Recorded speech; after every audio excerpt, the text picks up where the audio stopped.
Sir Arthur Conan Doyle, Sherlock Holmes.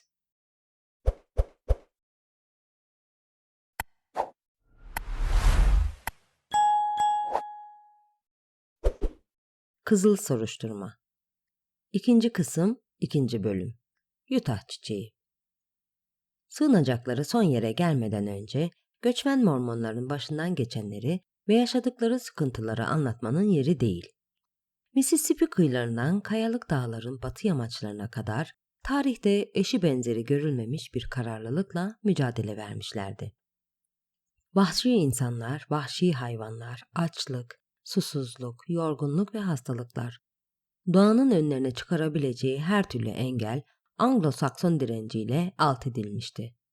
Fakat uzun süren yolculuk ve artan korkular içlerinde en güçlü olanların bile yüreklerini hoplatmıştı.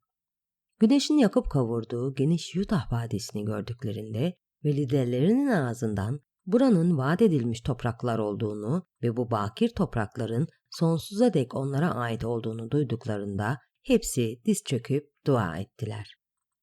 Young çok geçmeden yetenekli bir idareci ve kararlı bir lider olduğunu kanıtladı. Gelecekte kurulacak olan şehrin haritaları çizildi ve planları yapıldı. Çevredeki tüm çiftlik alanları her bireyin durumuna göre eşit olarak bölünüp paylaştırıldı. Esnaf ticarete koyuldu, işçi de işine. Kasabadaki sokaklar ve meydanlar adeta bir sihirle bir anda ortaya çıktılar. Tarlaların etrafı ağaçlarla ya da çalılarla çevriliyor, tohumlar ekiliyor ve tarlalar sürülüyordu. Ta ki ertesi yaz tüm tarlalar altın sarısı buğdaylarla dolup taşana dek. Bu tuhaf yerleşmede her şey hızla gelişti. Her şeyden önemlisi kasabanın meydanındaki büyük tapınak gittikçe büyüdü ve yüksekliği arttı. Günün ağarmasından akşamın alacakaranlığına kadar çekicin takırtısı ve testlerinin sesi göçmenlerin kendilerini birçok tehlikeden sağ salim kurtulmalarını sağlayan tanrıları için diktikleri anıttan eksik olmadı. John Ferrier ve onunla aynı kaderi paylaşıp evlat edindiği küçük kız bu büyük hac yolculuğunun sonuna kadar Mormonlara eşlik ettiler. Küçük Lucy Ferrier, yaşlı Strangerson'ın arabasında oldukça mutlu bir şekilde tüm zorluklara göğüs germiş, Mormon'un 3 karısı ve 12 yaşındaki inatçı oğluyla yolculuğu geçirmişti. Lucy, annesinin ölümüyle yaşadığı şoktan sonra kendine gelerek çocukluğunda verdiği esneklikle kadınlarla arkadaş oldu ve tenteyle örtülü, hareket eden evindeki yeni yaşantısına kendini alıştırdı. Bu sırada tamamen iyileşen John Ferrier de faydalı bir rehber ve yorulmak bilmez bir avcı olarak değer kazanmıştı. Yeni arkadaşlarının saygısını o kadar çabuk kazandı ki yolculukların sonuna vardıklarında bizzat Young, başlıca 4 yardımcısının, yaşlı Strangerson, Campbell, Johnston ve Drebber'ın da onayıyla kendisine herhangi bir göçmen kadar büyük ve verimli bir arazi parçası verilmesinde karar kılındı. John Ferrier kazandığı arazide kendine ilerleyen yıllarda yapılan birçok eklemeyle bir villa kadar büyüyecek olan kütükten dayanıklı bir kulübe yaptı. Pratik zekalı, alışverişlerinde gözü açık ve hünerli elleri olan bir adamdı.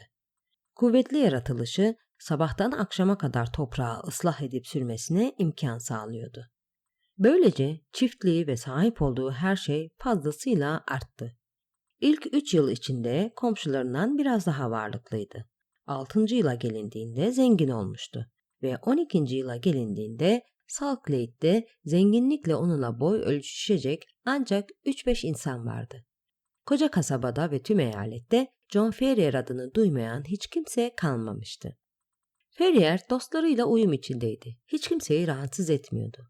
Yalnız dindaşlarını hassas oldukları bir tek konuda rahatsız edebilirdi. Arkadaşlarının ısrarlarına karşın hiçbir tartışma ya da onu iknaya yönelik konuşmalar kendisini birkaç kadınla birden evlenmeye ikna edemiyordu. Bunu inatla reddetmesi için hiçbir sebep göstermiyordu ama bu kararlılığına azimle ve inatla bağlı kalması onu zor duruma sokuyordu. Sonradan zorunlu kaldığı için girdiği dine karşı kayıtsız kaldığı için kendisini suçlayanlar vardı. Bazıları da gözünü para hırsının bürüdüğünü ve elinde olmadan masraflarının arttığını ya da cimriliği yüzünden evlenmediğini iddia ediyordu. Diğerleri de eski bir aşk ilişkisinden, Atlantik'in kıyısında onun özlemiyle yanıp tutuşan bir kadından söz ediyorlardı. Her ne sebep olursa olsun Ferrier bekar kaldı. Diğer her yönden bu yeni yerleşimin tüm kurallarına ayak uydurdu ve dinsel inançlarına sadık, adımlarını doğru atan bir adam olarak ün kazandı. Lucy Ferrier kütükten yapılmış kulübede büyüdü ve babasına giriştiği işlerde yardım etti. Dağların, insanın içine işleyen havası ve çam ağaçlarının güzel kokusu küçük kız için bir dadının ve annenin yerini aldı. Takip eden yıllar boyunca boyu uzadı ve biraz daha güçlendi. Yanakları daha da pembeleşti ve adımlarını daha bir sağlam atmaya başladı. Yoldan geçerken Ferrier'in çiftliğine uğrayan birçok yolcu, buğday tarlalarındaki kıvrak genç kız figürünü izlediklerinde ya da onunla babasının kısrağına binerken karşılaştıklarında gerçek bir batılı çocuğun becerisiyle ve zarafetiyle her şeyin üstesinden geldiğini görerek uzun zamandan beri unutmuş oldukları birçok düşüncenin zihinlerinde canlandığını hissediyorlardı. Böylece tomurcuk çiçek açtı ve babasının en zengin çiftçilerden biri olduğu sene Pasifik boyunca rastlanabilecek en güzel Amerikalı kızlardan biri olup çıkmıştı. Fakat onun gelişip çok güzel bir kız olduğunu ilk fark eden babası olmadı. Zaten genellikle böyle olur. Bu gizemli değişim zamanla ölçülemeyecek kadar gizlice ve yavaş yavaş olur. Genç kız bir ses tonu ya da bir elin dokunuşuyla heyecandan içi içine sığmayacak hale gelene kadar kendini hiç tanıyamaz ve korkuyla karışık bir gururla içinde yeni ve daha büyük bir doğanın doğduğuna inanır. O günü hatırlayamayan ve yeni bir hayatın müjdecisi o küçük olayı unutan pek az kadın vardır. Lucy Ferrier'e gelince ileride kaderini ve beraberinde birçok şeyi etkileyecek olan bu durum kendisi için oldukça ciddiydi. Sıcak bir Haziran sabahıydı ve ahir zaman azizleri kovanlarını kendilerine amblem olarak seçen arılar kadar meşguldüler. Tarlalarda ve sokaklarda insanlar çalışıyordu. Kaliforniya'da altın arayıcılığı salgını baş gösterdiğinden ve karayolu seçilmişlerin şehrinden geçtiği için ana yol boyunca katırlar sırtlarındaki ağır yüklerle uzun sıralar oluşturmuştu. Hepsi de batıya gidiyordu. Uçsuz bucaksız otlaklarından koyunlarını ve öküzlerini getirenler ve bitmez tükenmez yolculukları sonucunda atları kadar yorgunluktan bitkin düşmüş göçmenler vardı. Tüm bu karma karışık kalabalığın arasında hünerli bir binicinin usta at sürüşüyle Lucy Ferrier 4 nala at koşturuyordu. Güzel yüzü yaptığı egzersiz sonucu kıpkırmızı kalmıştı ve uzun, parlak saçları arkasından uçuşarak havada dalgalanıyordu. Kasabadaki babası onu bir iş için çağırmıştı ve önceden de birçok kez yaptığı gibi gençliğin verdiği tüm korkusuzlukla ve yalnızca verilen işi nasıl yerine getireceğini düşünerek atını 4 nala sürüyordu. Uzun ve zorlu bir yolculuğa çıkmış olan kervanlardaki erkekler onu hayranlıkla izlediler ve hayvan derisinden yapılmış giysileri içindeki Kızılderililer bile solgun yüzlü genç kızın güzelliğine hayran hayran bakarken o her zamanki kolay heyecana kapılmama özelliklerini yitirdiler. Kasabanın civarına vardığında düzlüklerden gelen vahşi bakışla 6 adamın sürdüğü büyük bir hayvan sürüsünün yolu tıkadığını gördü. Atını sabırsızlıkla aralık gördüğü bir yere sürerek bu engeli aşmayı denedi.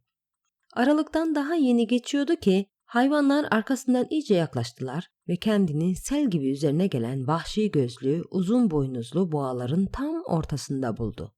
Sığırlarla uğraşmaya alışkın olduğundan bu durum karşısında paniğe düşmedi ve sürüyü yarabilme umuduyla atını ayakta tutabilmek için her yolu denedi. Fakat boğalardan birinin boynuzu kazara ya da kasten kısrağın böğrüne geldi ve hayvancağız delirecek kadar ürktü ve canının da yanmasıyla bir anda şaha kalkıp öfkeyle kişneyerek en usta sürücüyü bile üzerinden atacak gibi zıplayıp havaya sıçramaya başladı. Durum çok tehlikeli bir hal almıştı. Ürkmüş at her ileri atıldığında hayvanların boynuzlarıyla karşı karşıya geliyordu ve bu durum onu delirtiyordu. Kızın tek yapabildiği eğrinin üzerinde kalabilmekti ama eğrinden yanlışlıkla kayıp düşmesi hantal ve ürkmüş hayvanların toynakları altında korkunç bir şekilde ölmesi demekti. Aniden ortaya çıkan güç durumlara alışık olmadığı için başı dönmeye başladı ve dizgini tutan elleri gevşemeye başladı. Mücadele eden hayvanların kaldırdığı toz yüzünden çaresizlik içinde tüm çabalarını bir kenara bırakacaktı ki yanı başında duyduğu kibar sesli birisinin imdadına yetiştiğini anladı. Aynı anda kuvvetli bir el ürkmüş atı kalın yularından yakaladı ve sürünün arasından yol açarak onu sürünün dışına çıkardı. "Umarım canınız yanmadı bayan," dedi kurtarıcısı saygıyla. Adamın karanlık, korkunç yüzüne baktı ve anlamsızca güldü. "Çok korktum," dedi safça. "Atın Ponko'nun bu kadar çok boğayı bir arada görünce ülkece kimin aklına gelirdi ki?" "Tanrı'ya şükürler olsun ki elinizden düşmediniz," dedi adam içtenlikle. Uzun boylu, vahşi görünüşlü, güçlü bir demir kırığı ata binmiş ve bir omuzuna uzun bir tüfek asmış, avcıların giydiği türden kaba giysiler giymiş bir adamdı. "Sanırım John Ferrer'in kızısınız," dedi. "Sizi daha önce onun evinden çıkıp ata bindiğinizi gördüm. Onu görünce St. Louis'li Jefferson Hope'u hatırlayıp hatırlamadığını sorun. Tabii kendisi aynı Ferrier ise bilin ki o ve babam çok sıkı dostlardır." "Gelip kendiniz sorsaydınız daha iyi olmaz mıydı?" diye cevap verdi alçak gönüllülükle. Genç adam bu öneriye sevinmiş görünüyordu ve gözleri neşeyle parıldadı. "Dediğiniz gibi yapacağım," dedi. 2 aydır dağlardaydık. Onun için kıyafetim hiç uygun değil. Gidip kıyafetimi değiştirmem gerekecek." "Size teşekkür etmesi için onun da benim de çok iyi bir sebebimiz var," diye cevap verdi kız. "Babam beni çok sever. O boğaların altında kalıp ölseydim hiçbir zaman kendini toparlayamazdı. Çok üzülürdü." "Ben de çok üzülürdüm," dedi avcı kılıklı adam. "Siz mi? Bunun sizi pek ilgilendireceğini sanmıyorum. Hem sizi daha tanımıyoruz bile." Bu söz üzerine genç avcının karanlık yüzüne öyle sıkıntılı bir ifade geldi ki bunun üzerine Lucy Ferrier yüksek sesle güldü. "Öyle demek istemedim," dedi. "Elbette artık dostumuzsunuz. Bize mutlaka uğramalısınız. Şimdi yola çıkmalıyım yoksa babam iş verirken bana bir daha hiç güvenmeyecek. Hoşça kalın." "Güle güle," diye cevap verdi geniş şapkasını kaldırıp Lucy'nin küçük elini sıktıktan sonra. Kısrağını geri çevirip hayvanı kamçılayıp sonra arkasından bir toz bulutu kaldırarak ok gibi geniş yoldan aşağı ilerledi. Genç Jefferson Hope sıkıntılı ve suskun bir şekilde arkadaşlarıyla birlikte at sürmeye devam etti. Birlikte Nevada dağlarında gümüş aramış, keşfettikleri maden damarlarını işletmek için yeterli parayı bulmak umuduyla Salt Lake'e geri dönüyorlardı. Lucy Ferrier'le bu ani tanışması düşüncelerini başka bir yöne kaydırana kadar madenciliğe diğer herkes kadar meraklıydı. Sierra'nın esintilerini andıran içi dışı bir sağlıklı ve güzel genç kızın görüntüsü kor gibi yanan, ehlileştirilmemiş kalbinin en derin köşelerinde büyük bir heyecan uyandırmıştı. Kız gözden kaybolunca hayatında yeni bir dönüm noktasına geldiğini anladı. Ne gümüş vurgunlarının ne de başka herhangi bir sorunun aklını başından alan bu yeni sorun karşısında hiçbir önemi yoktu. Kalbinde doğan aşk bir erkeğin ani ve değişebilir bir hayali değil, güçlü iradeli ve asi huylu bir adamın vahşi tutkusuydu. Giriştiği her işte başarılı olmaya alışmıştı. Çabası ve azmi başarılı olmasına yardım ederse bu işte de hayal kırıklığına uğramayacağına yürekten inanıyordu. O gece ve daha sonraki birçok gece John Ferrer'i ziyaret etti. Ta ki çiftlik evinde herkes tarafından tanınana dek. Vadiye tıkılmış kalmış ve kendini işine vermiş olan John Ferrier son 12 yıl boyunca dünyadaki son gelişmelerden habersiz kalmıştı. Fakat meydana gelen yenilikleri Jefferson'dan öğrendi. Jefferson Hope her şeyi John'u olduğu kadar Lucy'yi de ilgilendirecek bir şekilde anlatıyordu. Kaliforniya'da rehberlik yapmıştı. Barış ve bereket zamanında kazanılan ve kaybedilen birçok servetin hikayesini anlattı. İzcilik, avcılık, gümüş arayıcılığı ve kovboyluk da yapmıştı.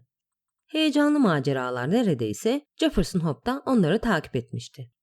Çok geçmeden Jefferson, yaşlı adamın sık sık erdemlerinden söz ettiği, oğlu gibi sevdiğini söylediği en gözde adamlarından biri oldu. Diğer yandan Lucy de genç adamı sevmeye başlamıştı. Ferrier belki bu sevginin farkında değildi ama bu durum Jefferson'ın gözünden kaçmıyordu. Jefferson Hope bir yaz akşamı atını 4 nala koşturarak geldi ve girişte durdurdu. Lucy kapıdaydı. Onu karşılamak için aşağı inmişti. Atın dizginlerini çite doladı ve bahçedeki dar yoldan yürümeye başladı. "Buradaki işlerimi bitirdim. Şimdilik gidiyorum Lucy," dedi. Kızın ellerini tutup şefkatle yüzüne bakarak "Senden benimle hemen gelmeni istemeyeceğim ama Buraya geri döndüğümde benimle gelmek için hazır olacak mısın? Peki bu ne zaman olacak diye sordu Lucy, yüzü kızarıp başını önüne eğerek. Dışarıda 2 ay geçireceğim. Sonra gelip seni alacağım sevgilim. Aramıza hiçbir engel giremez. Peki ya babam diye sordu. Bu madenleri düzgün bir şekilde işlettiğim takdirde baban da kararımızı onaylar. Bu konuda hiçbir endişem yok. O pekala, babam ve sen her şeyi ayarladıysanız söylenecek hiçbir şey kalmamış demektir diye fısıldadı. Yanağını Jefferson'ın geniş göğsüne dayamış bir şekilde. Jefferson sevinçle "Tanrı'ya şükürler olsun" dedi kısık sesle ve eğilip Lucy'yi öptü. "Her şey yolunda öyleyse. Beni kanyonda bekliyorlar. Hoşça kal sevgilim, hoşça kal. 2 ay sonra görüşeceğiz." Konuşurken kızdan kendini çekti ve atına atlayıp arkasına bile bakmadan 4 nala uzaklaşmaya başladı. Sanki geride bıraktıklarına son bir kez baksa her şeyin alt üst olacağından korkuyordu. Lucy gözden kaybolana kadar Hope'un arkasından baktı. Ardından Utah'ın en mutlu kızı olarak evine geri döndü.